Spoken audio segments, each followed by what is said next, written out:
Hasta la vista, baby. Get away from her, you bitch! I, Iron Man.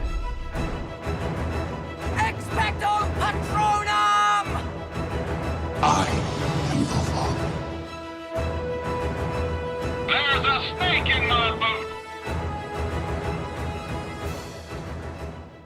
What's going on, guys? Ryan O'Toole back here again, giving you guys another Netflix review. If you guys are new here, feel free to click that subscribe button and that bell notification icon for more reviews, reactions, rankings, and more movie content. Today I'm going to be reviewing a new Netflix movie coming out on the streaming service this Friday, January 21st. I'm going to be talking about Munich, The Edge of War. This film is directed by a person I don't know how to pronounce the last name out of respect, but this movie does star George McKay and Jeremy Irons. A British diplomat travels to Munich in the run-up to World War II, where a former classmate of his from Oxford is also en route, but is working for the German government. Now, I'm usually into these type of political thriller movies, especially Steven Spielberg's Munich, which is his most underrated movie to date, or one of his most underrated.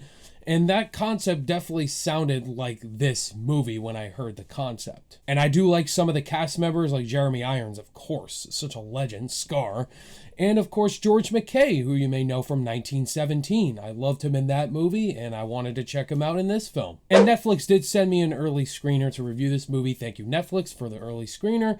And so, what were my thoughts overall on Munich, The Edge of War? Is this one worth checking out or skipping on Netflix this Friday?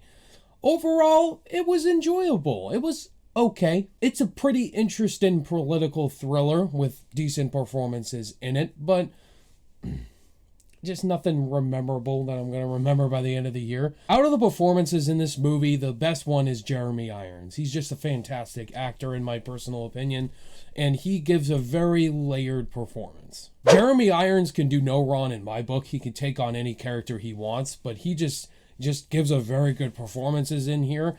And George McKay as well gives a very good performance as well, but he is totally outacted by Jeremy Irons due to experience. And as far as George McKay goes, he definitely gives a very subdued performance. As well as he did in 1917. His performance is way better in that movie, but in here, he gives a very subdued performance. Like, you don't need him to go for the Oscar theatrics. He could just give a very layered performance straightforward, and George McKay does that very well. And the political thriller aspects is a definitely interesting topic for this movie.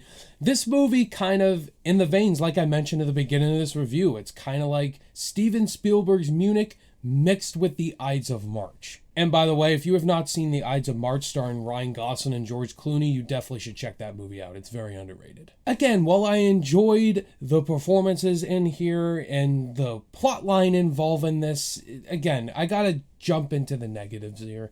Like I mentioned, this is gonna be very boring to the average viewer. If you're a person who loves comic book movies or action movies or kind of like Pixar movies, I would say this movie's not going to be your cup of tea, as it dives into very political aspects and just very grounded, realistic aspects that happen today. The pacing was the biggest issue with this movie by far, and it's a 2-hour movie, and if you're going to have a movie that's over 2 hours or 2.5 hours long, that pacing has got to be consistent most of the time.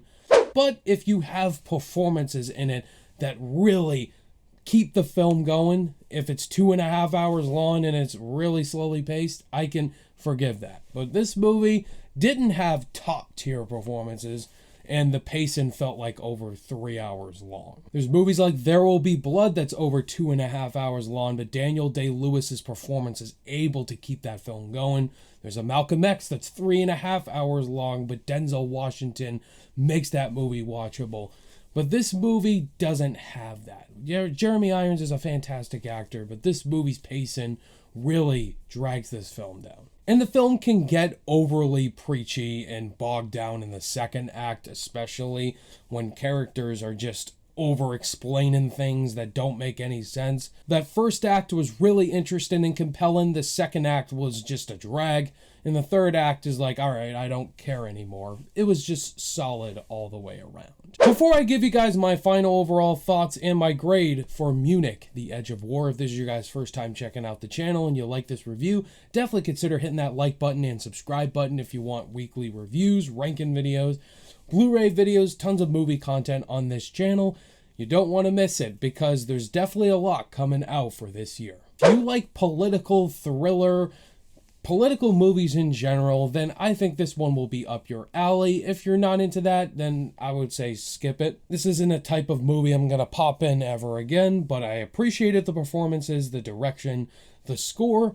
Overall, solid. On my rating scale, I'm going to give Munich The Edge of War a C+.